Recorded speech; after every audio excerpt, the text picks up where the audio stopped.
Welcome to today's Horror Ghost Stories. Here is the story. Better Look Twice. My name is Eddie. I'm nothing special as far as occupation or status. Just an avid outdoorsman here in the high mountain desert of Arizona. I solo camp a lot out here. Living off-grid, it just comes natural to me.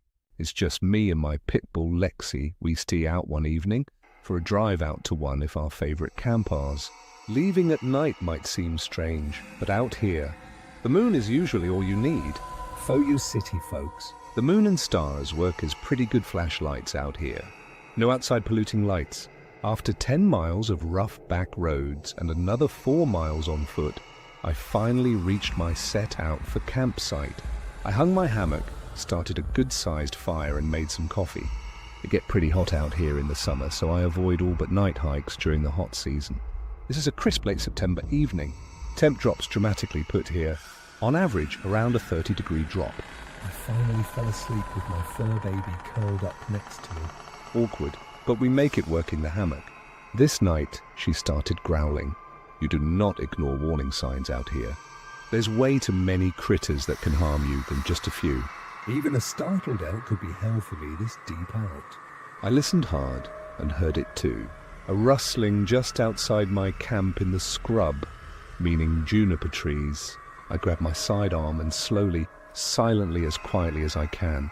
My Lexi is a 100 lb's pit bull with not a lick of fear in her until that night. I kept hearing her whimper behind me. She stuck to my side like she was glued there. That unnerved me, so I grabbed my rifle as well. It's a 300 WMR sighted, no K the wings off a fly at 200 meters. Nothing, I found nothing. Not a track, not a branch, swishing against the ground, not a thing. Next night, I was ready. I did everything like the night before. Dinner, coffee, and turned in under my tarp in my hammock, but in reality, I was sitting there, loaded for bear, waiting for a sound. It was only a couple hours, and there it was. That sound of something in the scrub close to my camp, too close. I slipped out as quiet as possible, Lexi at my hip. That's when I seen it. Just a flash, brownish red fur moving at incredible speed, and quietly for a critter so big. Maybe an elk, maybe a black bear, but no tracks to speak of. A rock smashed against the rock face I was hunkered down next to. Lexi growled. My rifle silently bolted. I could tell where the rock came from, so that's the way I headed. More balls than brains sometimes. Again another brown shush in front of me, then behind, then to my left. Things fast. Too damn fast. Trying to figure out a pattern to the lure of running, I stepped out as I heard that shush, leveled my rifle and froze, my finger ready to jump to my trigger. It was huge, just standing in my line of fire, just staring at me from the shadow of the path ahead of me. I have rules live by. For one is I'm not atrophy hunter. I'm a harvester, and only take enough to fill my freezer and to feed a few others that can't for themselves anymore. This his was just staring at me, hulking frame standing like a man, but at least 7 foot tall and huge. Built like a linebacker, rather bigger. I could hear its breathing. The smell of this thing hit my nose like a pro boxer. It stunk like rotted meat, blood and skunk mix. I yelled out, I don't want to kill you and I'm sure you don't want to be dead. So how about you either leave or come have coffee? Otherwise, well, I'll defend myself. Nothing, not a word, no sense of fear coming back to me. As fast as he could blink, I seen this thing's weight shift and it was gone. Fast. So fast I questioned myself as to whether or not I could have got a shot off. My Lexi never left my side, didn't even bark, growl or anything. I don't like to be taunted, and this was how I was feeling at the time. I got some sleep, packed some provisions and got ready for the hardest stalk of my life. I went to where we were the night before, looked where it dipped from sight and found a partial print that was huge. Just the heel and arch, showing in the mud. And just that was larger than my size 11 Carolinas. Over rocks, up the side of the mountain and towards a rock crop I've never checked out before. It always creeped me out. We had to rough it that night. Bedroll on the ground, rested sitting up. Not sleeping, just resting.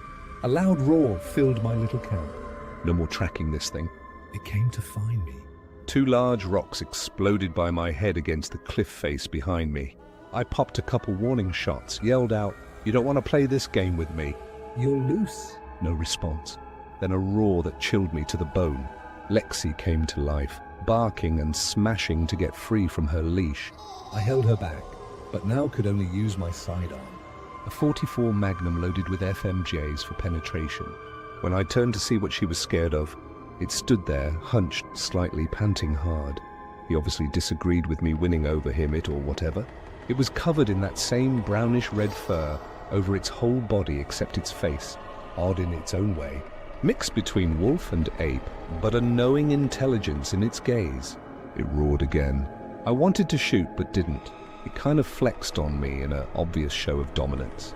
Why I did this, I'll never know. But I'm sure today I survived this encounter because I didn't shoot.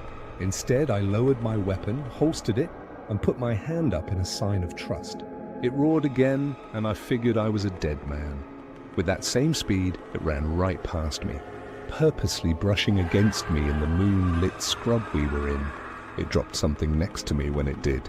It was a rifle, not mine bit what was left of one anyways. That made me call in a ranger body I do SARS work for. We searched the area, hoping to find an injured hunter.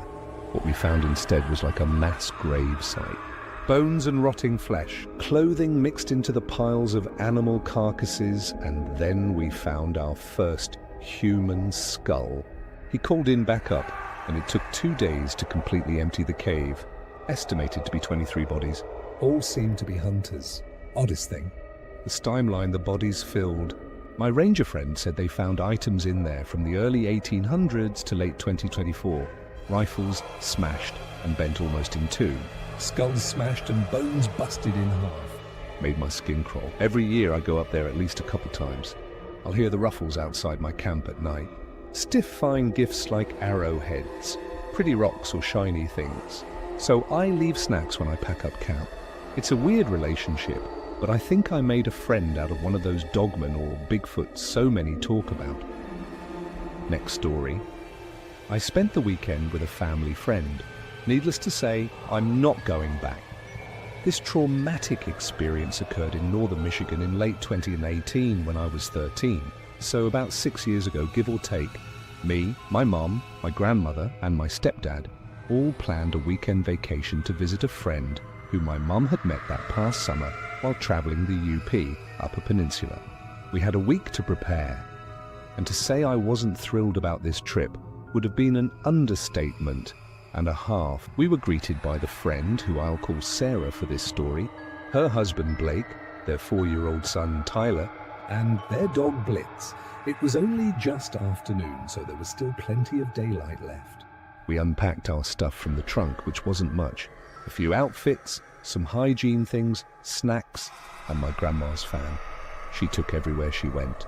Blitz was the first to greet us directly, prancing down the stairs and across the driveway towards us, his tail waging.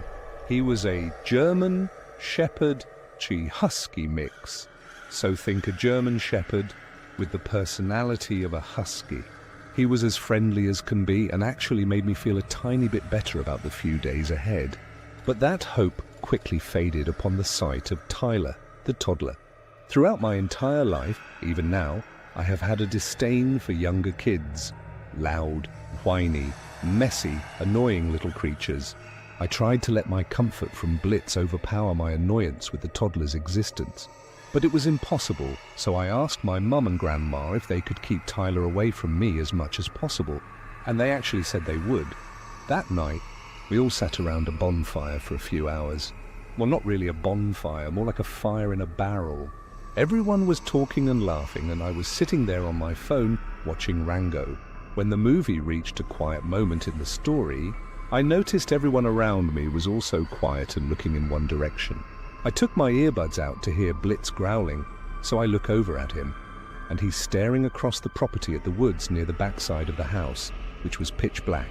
He stood up as his growls grew lower and more intimidating, and the fur on his back stood up. His eyes were locked on something beyond the light of the house that we couldn't see, and I was terrified of what could be right there, just out of the light, watching us. This spook prompted everyone to quickly get retreat to the house, and Blitz followed us with no hesitation. We kept the fire running so we could see if whatever, or whoever was there, decided to show themselves, but unfortunately nothing appeared. Blitz was glued to the side door,